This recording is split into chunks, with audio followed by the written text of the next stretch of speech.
Welcome to Fathers of the Faith for Covenant Kids, where we look back on the church fathers who raised the ramparts which defend our faith to present day. On this episode, we are going to be learning about Vincent of Lerins. You might be familiar with him as he wrote a very popular book called The Commendatorium. Well, let's take a closer look. My name is Grant, and join with me are my three saplings. The oldest is Lila. Hey. The middleest is Edward. Hello, all you saplings that are not me and my family. And the littlest is Nora. Howdy, hello.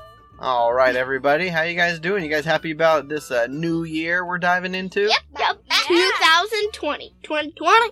All right, guys. Hey, before we get started learning about Vincent, I want to know everyone's favorite Christmas gift. Who's going to go first? Me. Nora's going to go first. Okay. Nora, what was your favorite gift? That's Scruffalo. Scruffalo? Yeah, the Scruffalo. Which one was that? Is that ball squishy thing you got? Oh yeah, it's a big Is that the one that smells like cake? No, that one's mine. Oh, that's Lila's? The girl's got a bunch of fluffy, smell good It's called Pick Me Pop. stuff. Pick Me Pop stuff. So, that was awesome, Nora. I'm glad you enjoyed your Scruffalo. Oh, that's the purple dog alien looking like thing? It's not an alien! It's a cat! It's a cat! Oh, that's a very I don't even know what That's a they're very talking interesting about. looking cat. I know, because its fur is still all matted. We need to wash it. Why did you give it a bath again? To get its hair all Oh yeah, fluffy. so that's the one that came like it was a rescue, right? Yeah, and it said that it was supposed to have something wrong with it, and we figured out what's wrong with it. Oh, what was wrong with it? One of its ears was smaller than the other. Oh, poor Scruffalo. Yeah. So, she got this cat, you had to give it a bath and brush its hair and basically nurse it back to stuffed animal life. Good job, Nora. Well done. But still kind of bad. Lila, what was your favorite gift? Mine is our LOL dog Glamper. Oh, yeah. So, this was a big present from several parents and grandparents and stuff. Yeah, the girls got a big camper Glamper. Mm-hmm. Eddie. Oh. I think I know what yours is. Oh, yeah. I'm pretty sure all of you guys... Do you want me to guess? Okay. Your Laser X. Yes, my laser tag. Yeah. I love it. Eddie got a laser tag set, and he's been... Daddy, and I love it. He's been protecting our house since. I've been shooting the vacuum. Yeah. No, because Nora hates the vacuum. There you go. It's your arch enemy. It's gonna suck up my body. Your body. It is a strong vacuum. That's true. Mommy got a vacuum for Christmas, and it's much stronger than the other one we got. Yeah, that thing is. So that's probably awesome. Mommy's favorite, the vacuum, because she wants to torture Nora. Hey, so this episode will come out Monday, and it is because we recorded Tuesday's episode, and on Tuesday we talk about our favorite gifts, and that's what she said. The vacuum. You're right, Eddie. Oh really? Yeah, good job. I wasn't even listening from the other room. Oh, Dad, you still have some of your sand camo up there. So, guys, yes, I do, Eddie. Let's learn about Vincent of Lerins. Okay. Wait. Okay. Vincent of Benz? What? Like my cousin Vincent and his father Ben? That's kind of pretty cool. It is really funny. Vincent of Lerins does rhyme with Vincent of Benz. Your cousin and uncle. But no, it's Lerins. So he was born in Toulouse, Gaul. We don't know the year he was born. He died around 445 AD. So just after the time of St. Augustine, around this time, okay? Okay. And Vincent was born to a noble family of the area and actually probably worked for the military. Oh, my daddy. And he later entered Lerins Abbey. So that's why we call him Vincent of Lerins, because the abbey where he was a monk was called Lerins, making him a Gallic monk, meaning he's from the area of Gaul. That's what Gallic monk means. Makes sense? At this time, this area of Gaul was inhabited by Celtic tribes. Today, we know this area of Gaul by the name of France. Oh! France! So when you see anything in history that says Gaul, just think France. That's the same area. Cool? Cool. Yeah. All right, so Lerins, this was where he was a monk. It was a group of islands off the French Riviera.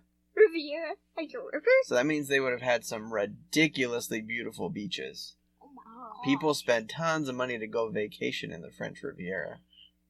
Gorgeous area. Probably wasn't too difficult to be a monk there. Because it's gorgeous. Alright, so theologically, this is where Vincent comes into play. He was someone during the time that was in favor of the term for Mary, the mother of Jesus, to be called Theotokos, or Theotokos. My Greek is not perfect, right? And that means God-bearer. That means that God the Son was in her tummy and she gave birth to God the Son, right? Mm-hmm. Mm-hmm. Others in the church at this time, namely Nestorius was a very popular teacher trying to say something different. He was saying that Mary was just the Christotokos. What's a Christotokos? Like the mother of Christ. That wasn't really mother of God, the Son of God. She was just mother of the person who would then become the Messiah. That sort of thing. He wanted to just say that Mary gave birth to Jesus' humanity, but she didn't give birth to his divinity. But we believe that from conception, Jesus was fully man and fully God at the same time, right? Like the Count of Chalcedon. Exactly. She said it right. Yeah, good job. That's new. No kidding.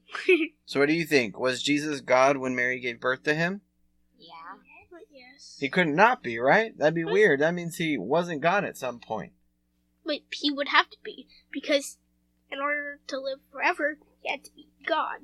And if he wasn't God, he couldn't live forever. But he already did live forever, so he'd have to be God at all times. And so when you're not believing that, it's heresy. Weird. Heresy. So the church heresy condemned the teaching of Nestorius as heresy. That's good. Yes, very good. Good job, church. Yeah! Woo! Good And church! so this leads us into the book Commonitorium that Vincent wrote. So Vincent wrote a book called the Commonitorium in 434 AD. Yes, Nora? Instead of heresy, did you know that there was something that was heresy in Eddie's school book? Was there? Yeah, and then Eddie wrote heresy. And then the narrator's up. Oh, yeah. Eddie was doing some history with quotes. I think it was a Ben Franklin quote, wasn't it? No, it was something different. Yeah, God helps those who help themselves. Oh, yeah. And Eddie, we went to check Eddie's homework, and written next to the correct answer, Eddie wrote heresy. Thanks, Nora. Good job. Okay, so remember, the church decided, hey, Nestorius is teaching something wrong. We need to write up something that says, we don't agree with this. This is not what the Bible teaches, right? And the majority of the church agreed. And this was a good thing, right? Yeah. Right. So then this was a famous quote from Vincent in his book, okay? And this was the main point of his book, the Commonitorium. He said, and this is sort of confusing, but I'll explain it, okay?